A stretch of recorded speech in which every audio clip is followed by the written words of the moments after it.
executive order aimed at curbing the surge of migrants crossing the southern border illegally. The order allows U.S. immigration officials to ban asylum seekers from entering once a daily threshold is met, unless certain exemptions are met.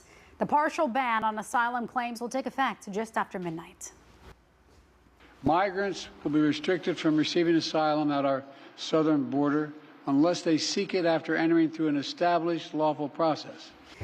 Federal prosecutors Tuesday painted Hunter Biden as deceptive and driven by addiction during opening statements in his federal gun trial. Prosecutors say the president's son knew what he was doing when he lied on federal forms to purchase a gun in 2018. The defense argues Hunter did not believe he was in the grips of addiction at the time. Attorney General Merrick Garland testified before a House Judiciary Committee Tuesday in what turned contentious at times. The hearing comes as Republicans seek to hold Garland in contempt for withholding audio of President Biden's interview. Garland told lawmakers he will not be intimidated. These repeated attacks on the Justice Department are unprecedented and they are unfounded. Those are your headlines. Here's your weather on the ones.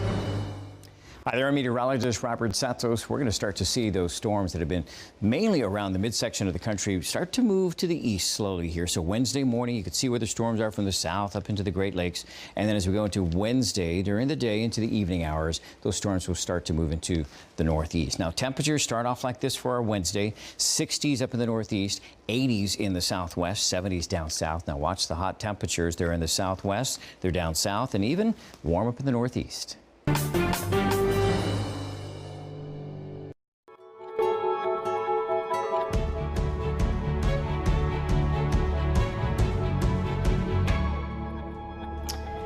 Thanks for joining us. I'm Sharon Tazwell. President Joe Biden Tuesday laying out his solution to a surge of migrants at the southern border. Biden signs an executive order to reduce the large number of migrants illegally crossing the southern border, a major concern for voters as he seeks re-election. But as Spectrum's Daniel Grimes reports, the new restrictions are already facing criticism from both the left and the right and facing the threat of a court challenge.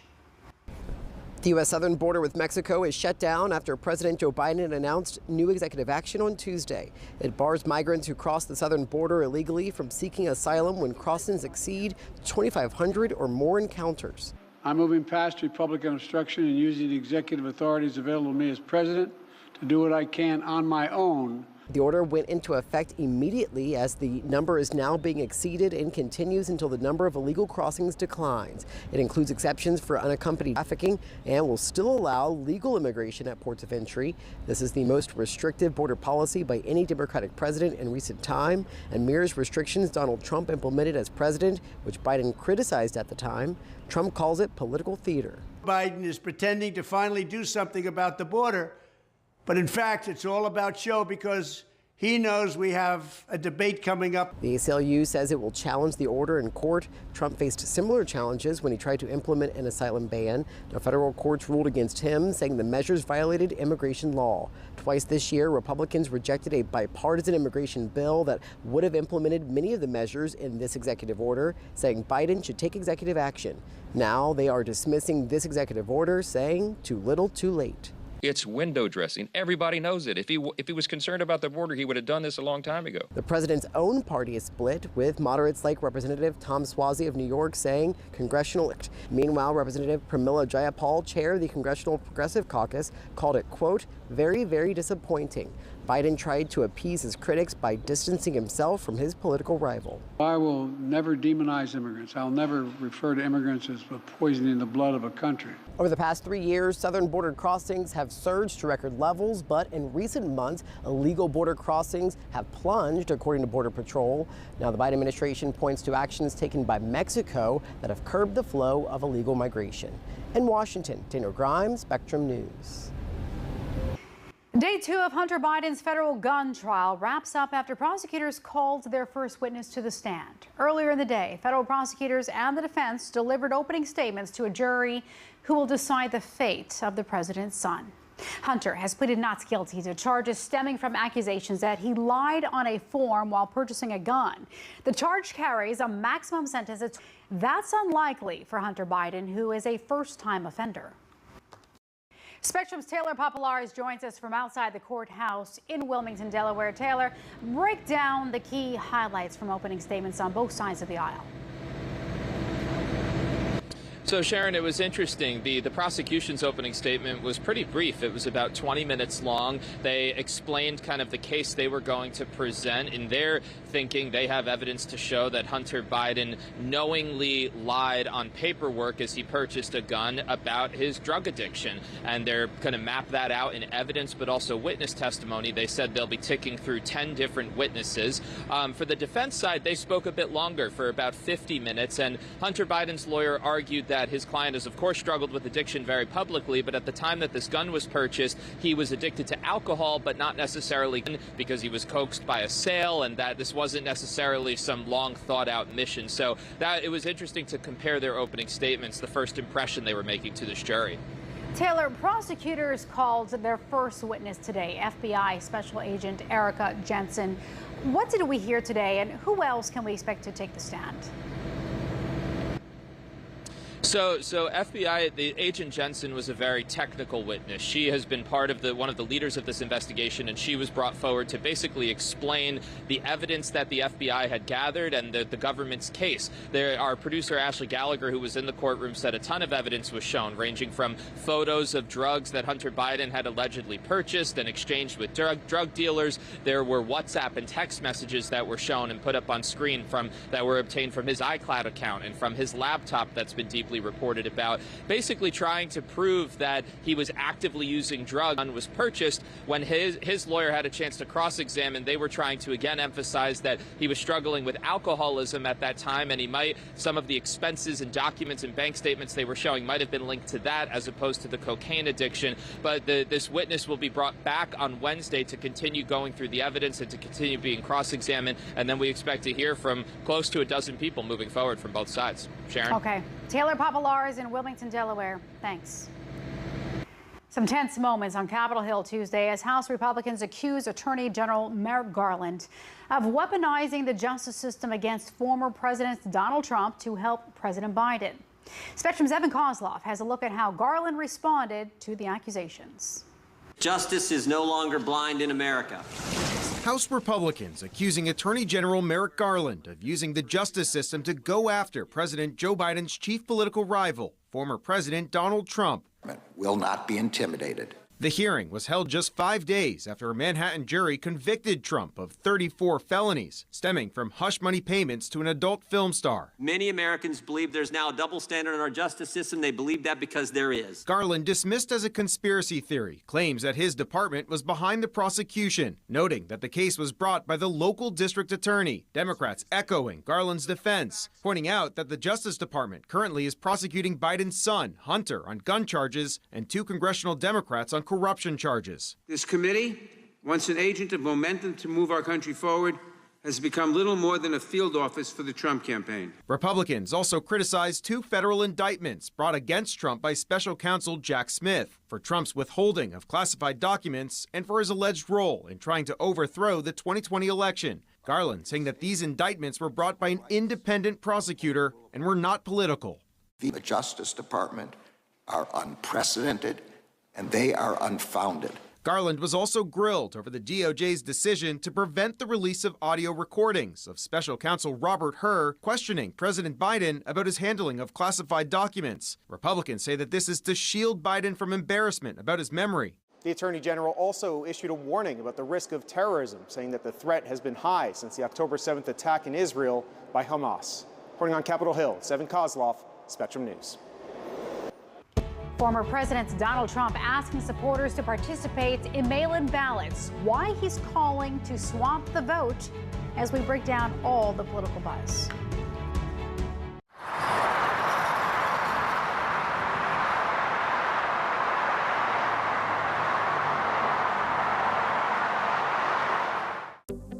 Spectrum News Plus. News from a new perspective, storytelling, and empowering communities across the nation. With balanced reporting, providing real context and in-depth coverage 24 hours a day. Here's a look at your forecast across the country. Local stories, connecting communities. We are Spectrum News Plus. Streaming now on the Spectrum News app and free with your Spectrum subscription.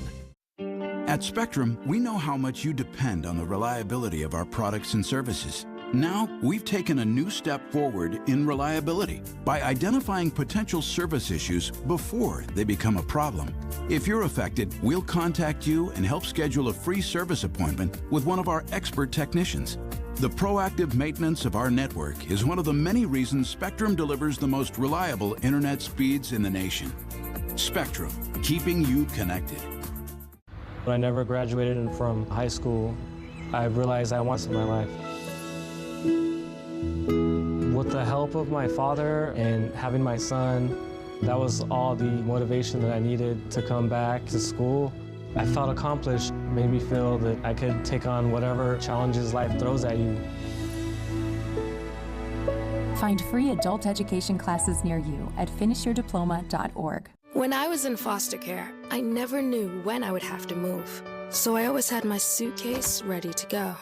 Then one day, I was adopted. My new parents opened their hearts and home to me. My parents cook my favorite breakfast for me every morning. My parents take me on trips I never thought I would go on. They gave me a home and an even better reason to use that suitcase. My parents aren't perfect, but they're perfect for me.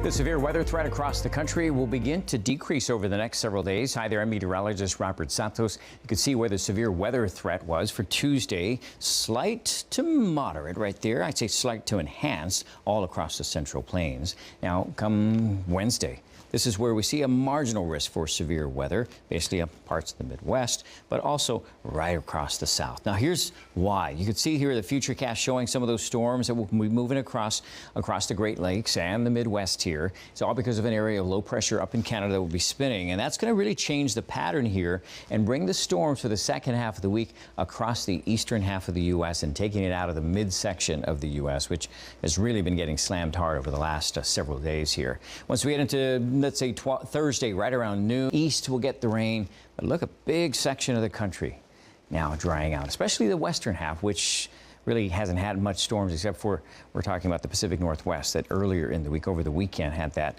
atmospheric river system. So severe weather outlook for Thursday, you could see no severe weather expected at this point.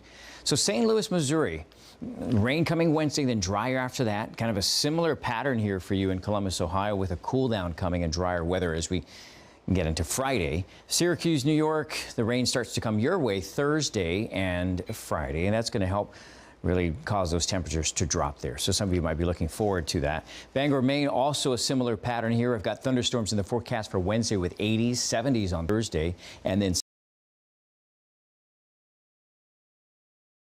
we're looking at drier weather for you in Charlotte, North Carolina, but that's not until Friday. But those temperatures pretty consistent, staying in the 80s. Los Angeles, downtown LA, it's a gradual warming trend here, but only right up to basically the average temperatures. The deserts, though, triple digits easily.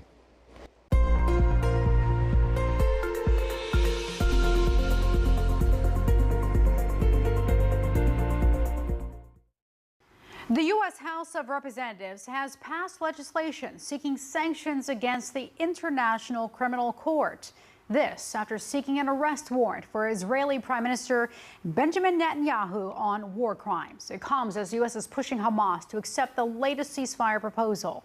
Spectrum's Carla Redditt has the latest.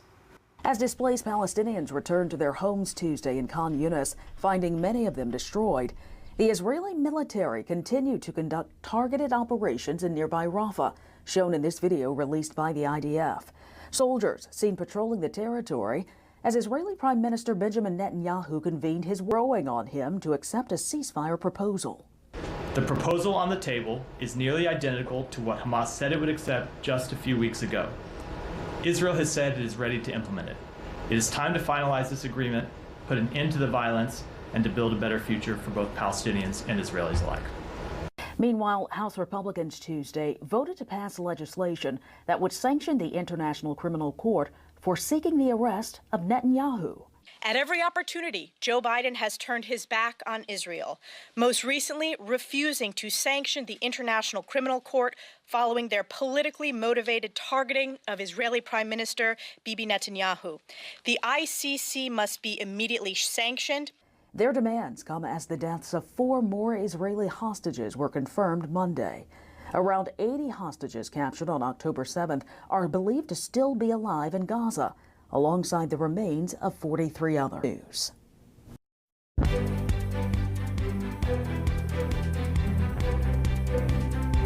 President Joe Biden is taking executive action on immigration. The new order bars migrants who cross the border illegally from seeking asylum once a daily threshold is reached. There are exemptions for children, people with medical conditions, as well as human trafficking victims. Well, joining us now for a look at all the political buzz is Alex Cohen. And Alex, Republicans have essentially owned the border issue for years. Could this gamble pay off for the president? He is going against the progressives in the party, or is this just a little bit too late now? Well, you know, the GOP owned it for a long time, and then, as you'll recall, there was a deal in the works, a bipartisan one, but former President Donald Trump put the kibosh on that. He didn't want President Biden to get the credit. So, you know, how the president is currently marketing this is saying, hey, Congress, really interesting to see is ultimately what the impact of this is, because immigration is certainly one of those topics where you cannot please all of the people all of the time. And what we are already seeing in reaction to this new strategy is those on the right saying that this does not go far enough, and those on the left saying this is President Biden not following through on his promises on immigration. So it is a very difficult one to please people, especially on the ends of the political spectrum. Oh, for sure. And former President Donald Trump is now apparently pushing for early voting and mail-in ballots, something he was against 4 years ago, claiming it would be fraud like you've never seen. Now, he also suggested mail ballots could be manipulated. Alex, Trump now wants to swap the vote? Yeah, and it wasn't just 4 years ago, Sharon, as recently as when he's on mail-in voting and early voting. But, you know, he's had a little bit of a change of heart. Earlier today, he dropped this video where he says, you know, the only way we're going to win, we've just got to swamp the vote and get people to turn out. And the way he is walking this line, which a lot of folks might see as a double standard, is by making the case that if he wins the election, eventually he will do away with these voting mechanisms. He is still not a fan, but for now saying you kind of got to fight fire with fire. And so it'll be very interesting to see. And he's been also really trying to galvanize folks on the ground with a ground game campaign called Force 47, launched last week in the wake of his felony convictions. All right, Alex Cohen, as always, thanks. Thank you. Lawyers for Donald Trump are asking the judge overseeing his criminal hush money. Argues the order is no longer justified since the trial is over. The gag order in place prevents Trump from talking about the judge's family or other key members who took part in the trial. Recognizing the hard work of community radio stations. Coming up on Spectrum News, how one studio has entertained the airwaves with talented volunteers for decades.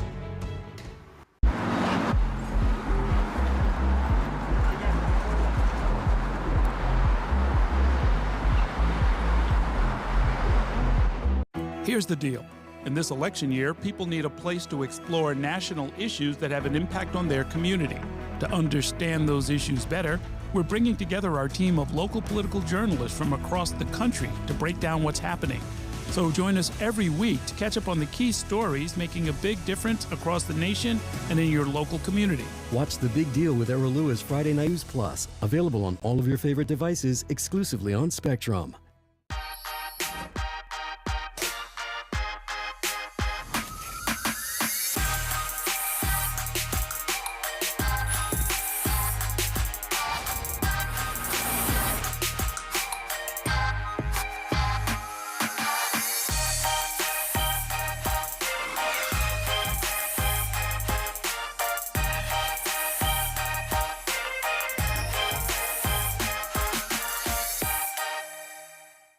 Okay, Dad. 1, 2, 3.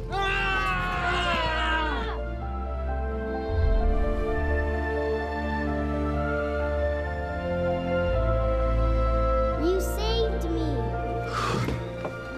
Dad? Are you okay? I'm fine, dear. Your hero needs you now. You need at aarp.org/caregiving. I don't remember how it started. Go to that. Our back and forth. It always came back. Dad! You probably don't remember what you told me, That was perfect. but I heard every word.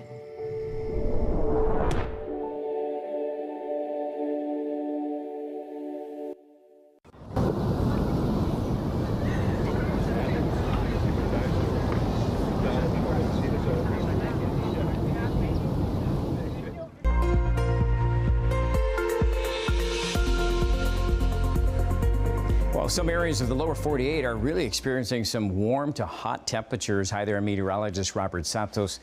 The Southwest, 15 degrees warmer than average. Southern California, right at the coast, below average, but interior Southern California, that's where temperatures are warming up. Same thing in the Northeast. Look at Boston, 17 degrees above average. So the high temperature for Wednesday, we're going for 87 there. But you look at Phoenix and Las Vegas, and those temperatures will easily be up in the triple digits. Now, when we look at these temperatures here, not only across the Southwest, but even through the central valley of California up into Northern California, look at that. We got 105 for Sacramento there. Now, there's no humidity here to really factor in, so when you look at the heat index, you don't see those temperatures change so much. But if you go to a place like Texas, this is where we've got humidity to factor in. So the 90s that we're forecasting for highs for Houston, San Antonio, Austin, also out in New Orleans, will certainly feel more like triple digits, and that has been the case. Antonio, I'm afraid you'll be in the upper 90s or triple digits for the next 7 days at least. So make sure you are taking precautions to keep yourself safe as well as your family here. Boston, Massachusetts, we've got hot temperatures for you on Wednesday, and then after that, those temperatures do start to get closer to our averages, if not slightly below. So take care of yourself, especially on Wednesday, because it is going to be a hot one. Now, let's just stop by in Dublin, Ohio, because this is where we got the big event coming. The Memorial Tournament, temperatures on average about 79 degrees. The highs we're going for, it's going to be warm on the first day with 80s, and then mid to upper 70s after that. Warmer temperatures coming next week. Okay, Portland, Oregon, 71 is the average, and there's a warm-up coming too there from Thursday on to basically Monday. They'll be in the 80s, so once again, it's going to be pretty warm in parts of the West. And in Los Angeles, there you see downtown LA, a couple of hours away from there, and you go to Palm Springs, for instance, and you'll easily be in the triple digits here. And then another 4.5 hours or so to Las Vegas, triple digits here as well for the next 7. So dangerous heat in these areas. That 112 on Thursday could be the earliest 100-degree temperature there for Las Vegas.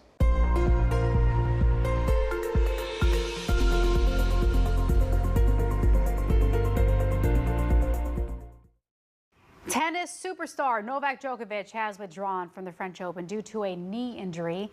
The defending champion hurt his right knee during Monday's 4th-round match. The 37-year-old later revealed on Instagram that he tore the medial meniscus.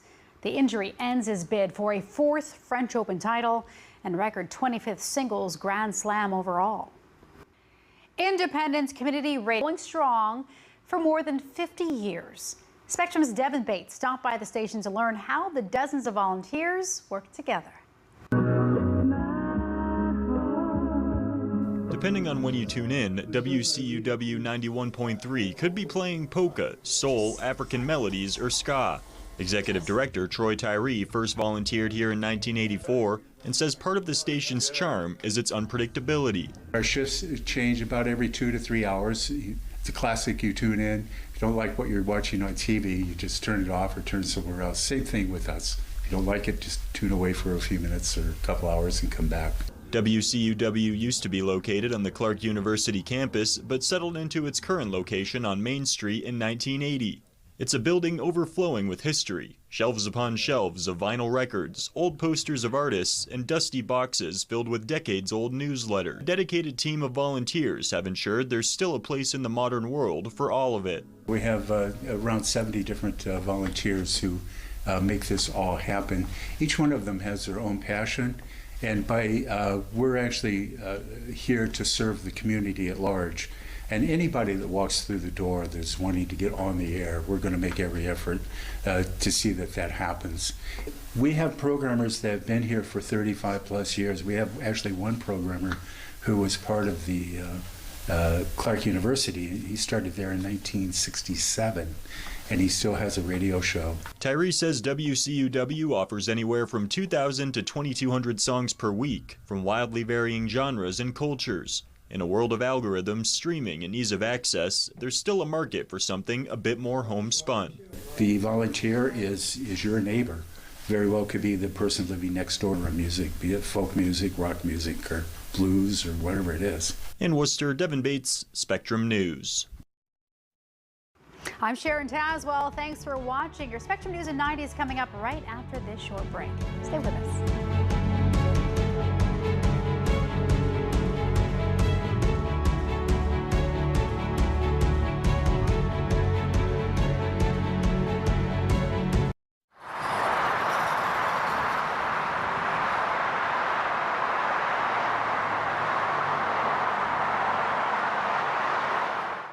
At Spectrum News, we're committed to strengthening the fabric of local communities through our reporting, with stories that inspire and news that matters.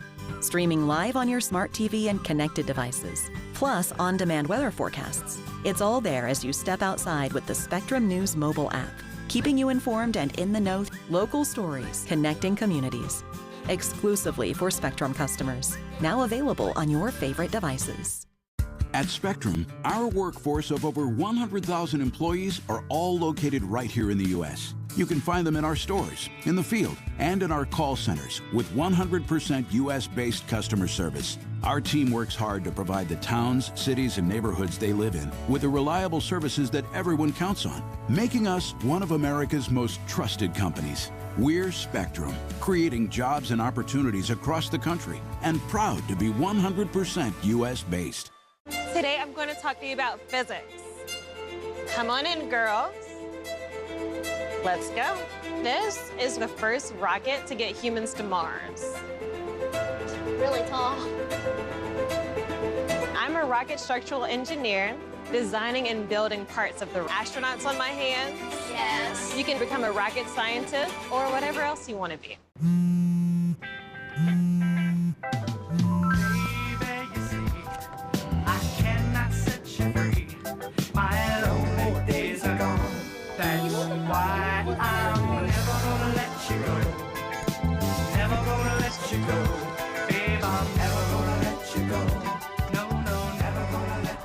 Here you go. Thank you. Thank you. Never gonna let you go.